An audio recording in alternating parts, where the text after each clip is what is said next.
बालक अवस्था तो खेल में चली गई, जवानी हुआ तो अहंकार मद छाया, मैं करता मैं भोगता इसमें चली गई।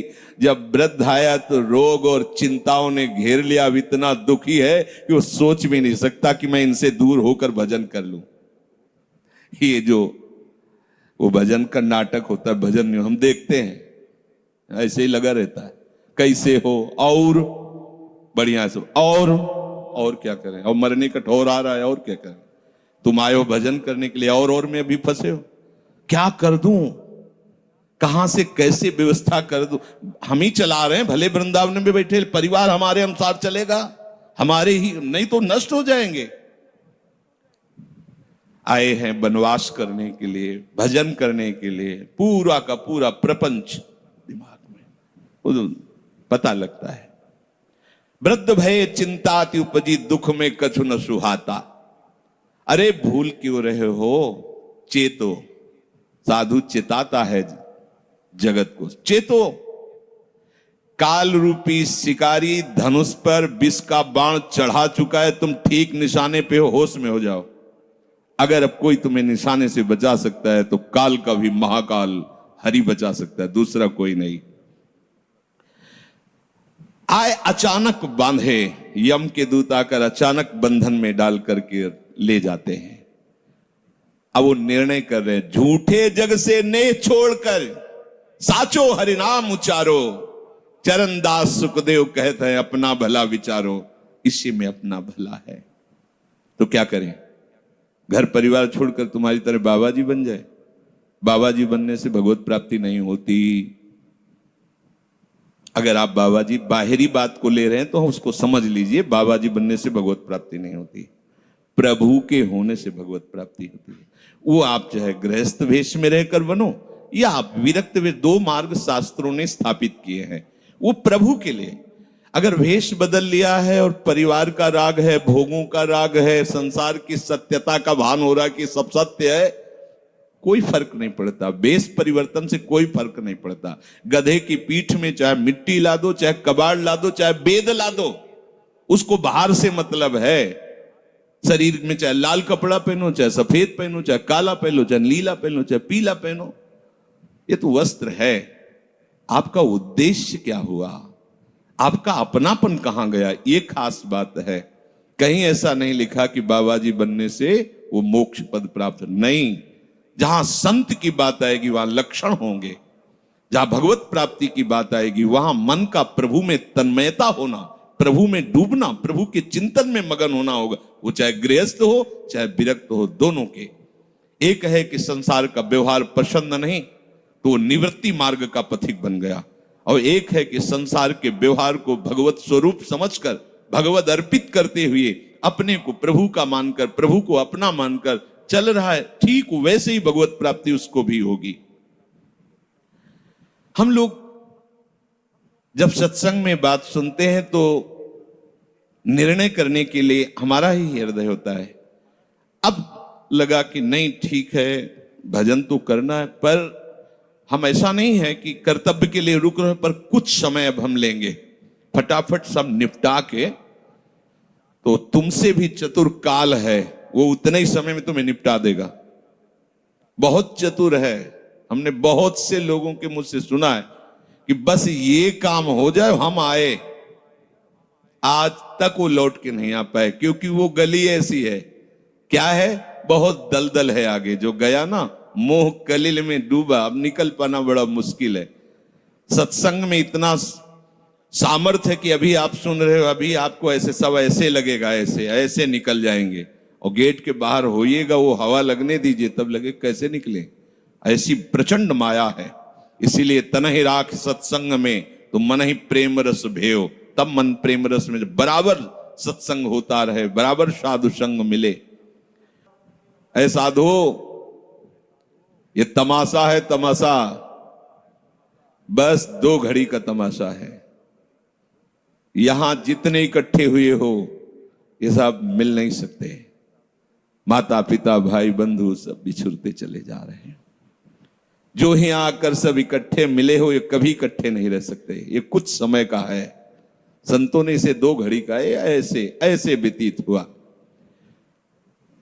हम लोग परिवार को अपना मैं मानकर, मेरा मानकर के जो पोषित कर रहे हैं वो कुछ समय के लिए है।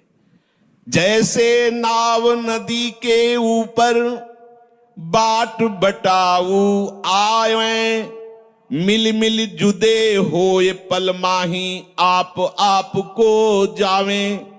जैसे नदी पार करने के लिए 50 लोग इकट्ठे हुए नाव में बैठे, नाव किनारे पहुंची, सब अपने अपने मार्ग को चले जाते हैं, कोई किसी का साथ नहीं देता है।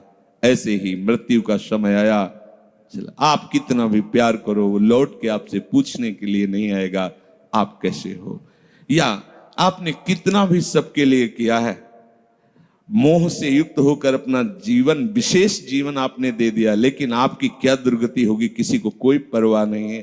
फूंक ताप के 10-5 दिन में वो जो दिन क्रिया हुई, इसके बाद सब मौज मस्ती में होते हैं। कोई तुम्हारा चिंतन, कोई तुम्हारा नाम नहीं लेगा, कोई तुम्हारे लिए आंसू नहीं बहाएगा। वो अगर कोई रोता है तो हमने सुना है कैसे रोता है। आज तक हमने जो कहा वही इन्होंने पूरा किया, मतलब अपनी कामनाओं की पूर्ति के लिए रोता है। अब कौन हमारी बात सुनेगा? तुम कितना हमें चाहते थे, कोई नहीं उतना चाहता। क्या कह के रो रहा है? क्या कह के रो रहा है? अपनी कामनाओं की, स्वार्थ की पूर्ति के लिए रो रहा है, तुम्हारे लिए नहीं रो रहा। वो ये भगवान का बगीचा है संसार, रंग बिरंगे फूल हैं।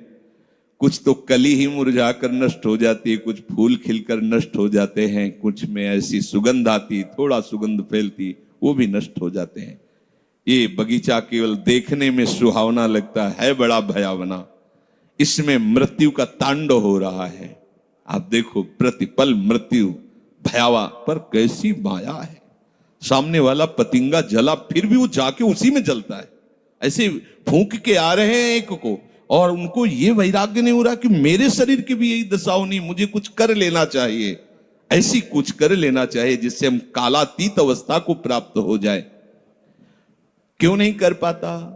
दारा सुत संपत्ति को सुख, ज्यों मोती ओस बिलावे, ह्या ही मिले और ह्या ही नासे, ता क्यों पछतावे। अरे भाई, ये पुत्र और परिवार का मिलन और ये सुख ऐसा है जैसे पत्ते में ओस की बूंद, कितने सेकंड में ढल जाएगी कुछ पता नहीं। ऐसे ही ये है। बड़े हर्षित हो रहे हैं, बाजे बजवा रहे हैं, बहुत दिनों बाद लड़का हुआ है, फूले नहीं समा रहे, और काल की अवधि बहुत अलू खत्म। अब वो बूंद जो है पत्ते में गिर गई। अब किस बात को लेकर यहां खुशी मनाई जाए, किस बात को लेकर हम यहां गर्व करें? बहुत सावधानी की जरूरत है। जो यहां मिला वो यहीं छूट जाएगा। आप जब जाओगे तो आपके साथ हरि भजन वो किया नहीं, आपके साथ ही हरि उनको माना नहीं। क्या करो? कुछ दे दे, क्या?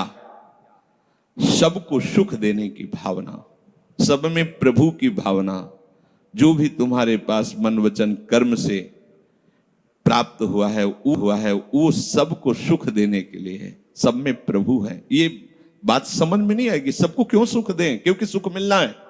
आप सिद्धांत समझो, आप सबके सुखों को खींच करके उनको दुख देकर सुखी होना चाहते हो, तो वो दुख लौट कर बड़ा भारी रूप रख करके आपको भोगना पड़ेगा। आप दूसरे को सुख दिए तो सुख लौट के बड़ा भारी सुख आपको देगा। ये सिद्धांत समझो ना, पर समझ ठीक है नहीं। तो हम दूसरे को दुख दे करके अपने को सुखी मानना चाहते हैं, तो वो दुख बहुत बड़ा रूप रख के आता है और हम दुखी हो जाते हैं। नहीं, आज तक तो सब लोग सुख के लिए ही कर रहे हो, तो सुखी हो जाना चाहिए। मतलब गलत है, कहीं ना कहीं सिद्धांत गलत है। चरणदास जी कह रहे, तुम्हारा परम हितकारी हरि है, उसी से नेह लगा लो, सदगुरु के वचनों पर विश्वास करो, प्रभु के नाम का निरंतर रटन करो। अब ये बात हमारी समझ में आई सत्संग के द्वारा कि हमारे जीवन के जो दो उद्देश्य बन रहे थे कि एक तो क्या करें, परिवार का पोषण करें या हरि भजन करें, तो दो भाव जो बने थे उनको तो मिटार दो, दो है ही नहीं। घर गृहस्थी में जो है बिल्कुल उसे बंधनकारक मत समझो। प्रभु का सब कुछ मानकर नाम सुमिरन करते हुए जो सेवा करो, अरे बड़ा आनंद आता है। आपको लगता है कि बैठकर भजन होता है, बिल्कुल ये मन की चाल है, नहीं होता।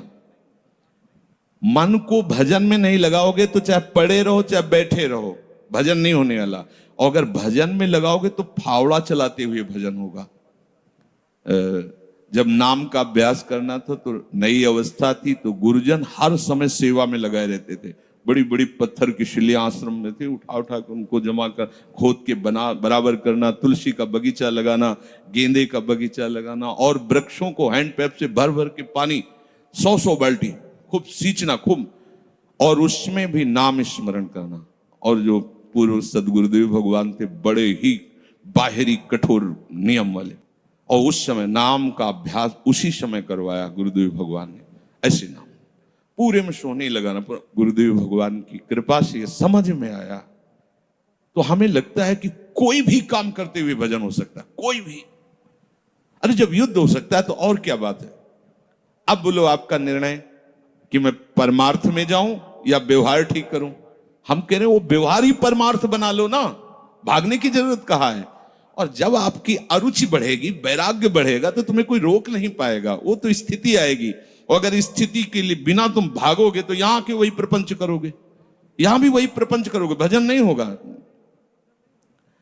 तो पहले तो साधक को इस बात को लेकर संदेह होता है कि संसार का व्यवहार करना कर्तव्य है या भजन करके भगवत प्राप्ति करना कर्तव्य। अब उसका सत्संग के द्वारा निर्णय होता है, चाहे शास्त्र का चाहे संतों का, कि नहीं नहीं मुझे तो इस जन्म में भगवत प्राप्ति करनी है।